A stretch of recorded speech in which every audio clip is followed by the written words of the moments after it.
I'm Kate Chaplin. I'm Veronica Diaz. And this is Karmic Courage Workshops. You know that I get excited every time that we get a promising script sent into the office. Only to be seriously disappointed by the unreadability of said script when it comes to formatting. And that has nothing to do with the actual story. It has nothing to do with dialogue. It's got nothing to do with the characters. No. It's just formatting. I don't know what time period I'm in. I don't know where the characters are. They're moving around, but I can't tell where they're moving around to. It's one of those things that is just absolutely heartbreaking because it's so easy to fix. There are so many applications out there. There's so many screenwriting programs that make it so easy, and people just don't pay attention to it because they don't think that it's important. And it's very important. There's a format for a reason. Cell text is a very great format for free. Final Draft is an industry standard that I highly recommend. But basically what we're going to boil down today is 7 elements. There are 7 formatting elements for your screenplay. If you have something that doesn't fit into these 7 elements, obviously it probably doesn't exist in screenplay format. Screenplay format is a blueprint for production. It's a very unforgiving format. There are many do's and don'ts for each element. This is not meant to censor writers, of course. I've met a good bit of prose writers who try to write screenplay and they feel like they're censored in what they can and cannot say. It's simply the format, and the reason why is because there are reports that are done. Everybody on the production has their own variety of reports, and it needs to fit into that structure. 7 elements are transitions, slug lines or scene headings, they work interchangeably in the name, action lines, characters, parentheticals, dialogue, scene numbers. So let's hit these one by one. First one that you mentioned is transitions. And these are always going to be justified to the right. They are going to be followed by a colon. They're going to be in all capital letters. Common ones of these are fade to black, intercut, cut to, match cut, smash cut. All scripts start with fade in, and they all end with fade to black. Yes. Fade to black or fade to white can be anywhere within the script as well.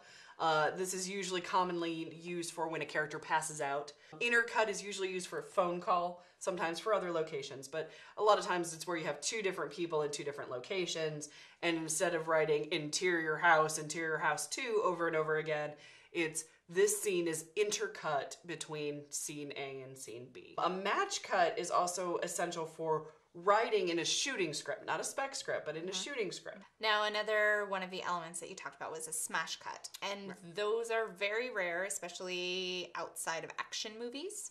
And they're just meant to jar the audience. It's one of those things where it's like it's if a dream sequence or something like that, where they're, you know, running down the beach and then it's a smash cut to they wake up in bed. One of the most common transitions that you'll probably see is a cut to. And I don't like cut tos.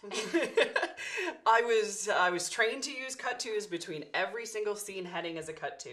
I wrote a racing screenplay, which had a lot of cut tos, because obviously I was going from car to car to pit stop and that sort of thing.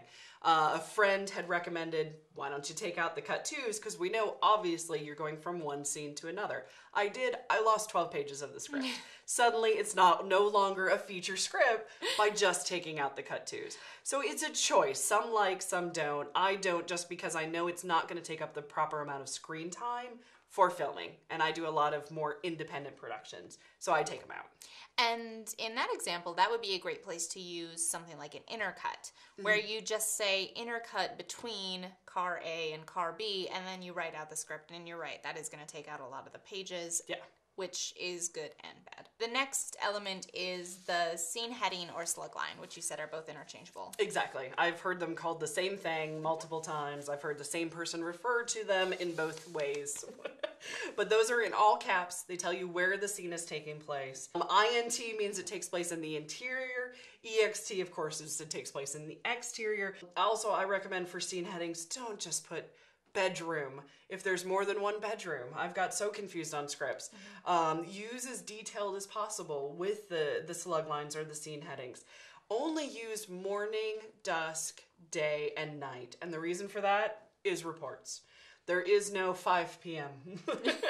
There is no mid-morning on a script report. They are all color-coded for a reason, so that everyone on the production can relate to it quickly and easily and visually. Use things like continuous, moments later, a day later.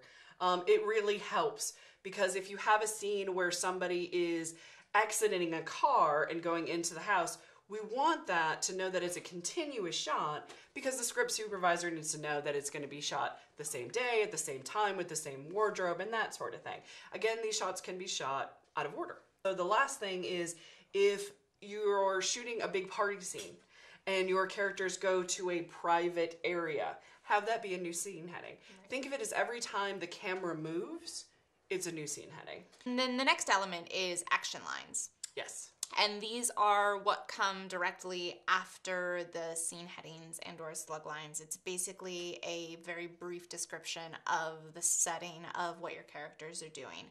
And a really good rule of thumb as far as action lines is, if your character isn't going to say it, do it, or wear it, then it's not necessarily needing to be in the action line. The camera can't see within the head of the character.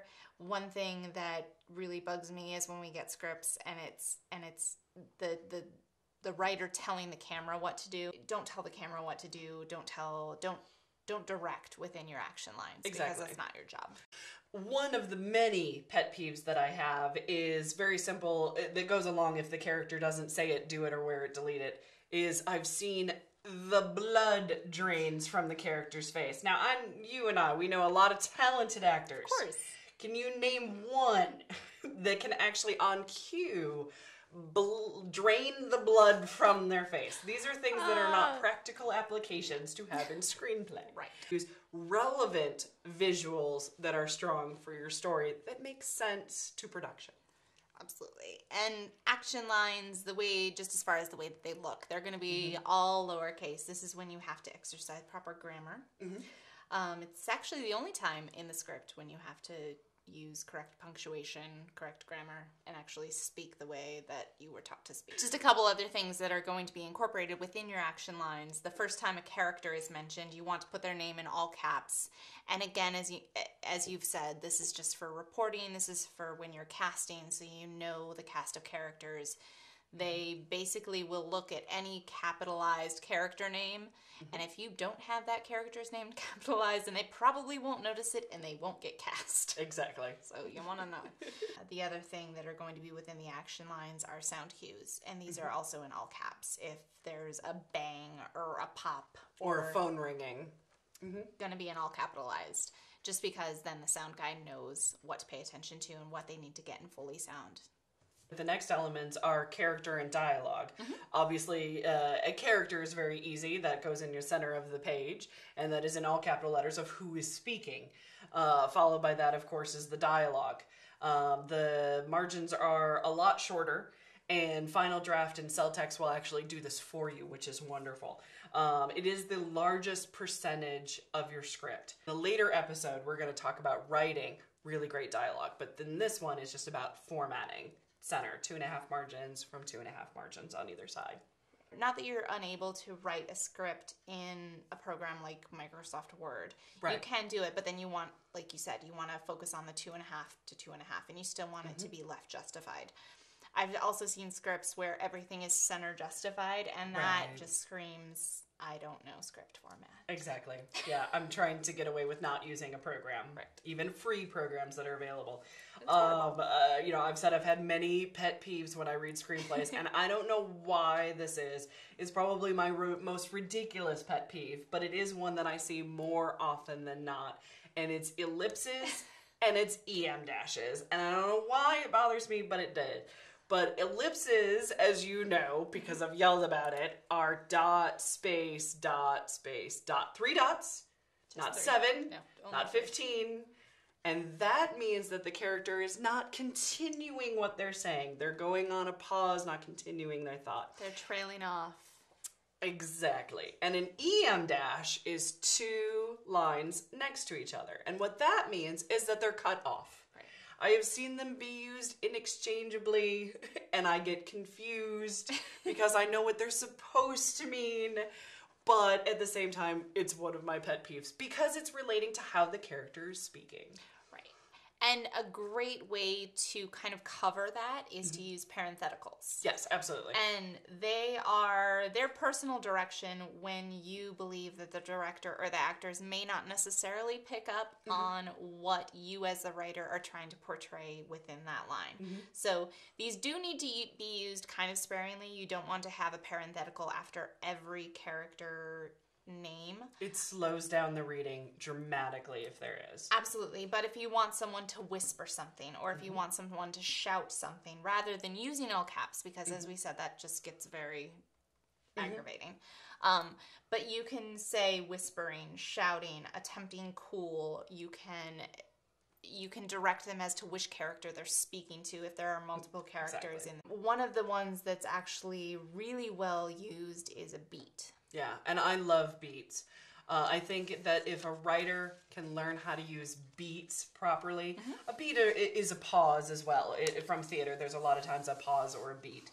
It can be very dramatic in reading it because an actor is going to come in and place their beats or pauses, but at the same time when reading material to have those beats in a very great way. Quentin Tarantino and Roger Avery were very good at using beats to create conflict. Was very enjoyable to read because of that. The last thing is scene numbers as far as our elements. And scene numbers are only for shooting scripts. Yes. They are not for spec scripts that people send out to agents or producers. They are shooting scripts. And that level numbers out how many scenes you have. That way you can reference. Instead of, the scene that we're shooting in the library, you can say, it's, scene 15. It's a quicker shorthand, but that is for shooting scripts. Right. And I think that's all 7 of the elements. There is a strong chance that your script will actually be emailed out, but in the case that you actually sent out a printed script, we should talk about how it should physically look like. Right, and so we have an example here. It's lovely. You can't tell what it is, which is part of the appeal to it. But you want your script to be 3-hole punched, but you only want brads. That's what these are called. Most people don't know. Yep. But this is a brad, and you want them in just the outside holes. You don't want one in the middle. I don't know why that is. It's easier to open it. Is it? Otherwise it gets pinched in the center. Yeah, well, it does anyway. Yeah, I know. But also that brad comes out, the one in the center, if you do put one in there, comes out the fastest. Oh. Yeah. See, these are the things you learn. And then you want the cardstock. This is a harder paper. 60 you want pound. 60 pounds? Yeah. No wonder. Regular paper is 24 pound and cardstock is 60 pound. These are things you don't actually need to know, but it's okay. But anyway, you want cardstock on the front and the back, and you don't want to put your title on the front cardstock. And then you will have your title page as the first page, and this is just on regular paper. And that's your cover page. You want any sort of WGA or whoever you've registered your Library of script Congress, with. You want that on the first page, and then you want the address and the best way to reach you, and that's all going to be on the front page. The thing about sending your scripts in by PDF is that the agents are going to print it out the way that they like to read it. I know agents that will only print it out on one side. I know agents that will print it out on both sides. So to an extent, that's under their control. But if you are asked to send in your manuscript, this is the way that you want to do it. Currently, the Writers Guild of America is $20, and that registers your material for 5 years. The Library of Congress is $35. That is for the life of the author plus 7 years. Now, basically what these are, it's not to protect your material from getting stolen. It's if it's stolen, either the Writers Guild of America, a representative, or a representative, usually a secretary from the Library of Congress, will come and say, we've had this material since this date. Right. Good luck. That's about all they do. But it's the best protection that you can get on material. Now that there's a better idea of the look of your script and the format, The next thing we're going to be talking about is defining two of the most important characters in your script, and that is the protagonist and the antagonist. So until then, as always, be courageous and keep writing.